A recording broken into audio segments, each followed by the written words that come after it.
شنو الاغنيه اللي قريبه لحاتم عمر؟ شنو نقول لك؟ اغاني كثيره اللي قريبه لك بزاف. عندي اغاني بزاف. عندي حسبني طماع، عندي بلا عنوان، على شياليل، باعت الحب، ما يستاهلني. حيت كل اغنيه عندها قصه ديالها. كل المود ديالها هي اغنيه كنموت عليها.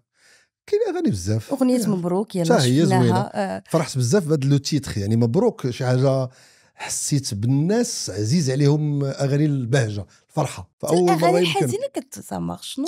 وي، ولكن الا لاحظتي دابا تقريبا كل شيء كيغني يا دنيا ظلماتني الحياه، كل شيء مشى في هذا لو ستيل. جابونا الاكتئاب شويه. فوالا، يعني تقريبا الموسيقى كلها ولات حزينه. وي. فإلا قدرتي تخرج باتجاه المعاكس وتكون شي حاجه حتى هي ذكيه، بحال دابا غنيو على اليوم راه العرس ديالي وكذا، دونك والقفطان وكذا، وبمناسبه تبارك الله عليك جاك القفطان. شكرا. القفطان التراث المغربي الغزال جاك رائع. والجليبه المغربيه. الله يحفظك الله يحفظك. جيتي متفقنا اليوم باش اكزاكتلي. مبروك رمضان. وحنا كنفتخروا اننا مغاربه، وانا زي المغربي اللي عنده اكثر من 12 قرن، فافتخر انني مغربي.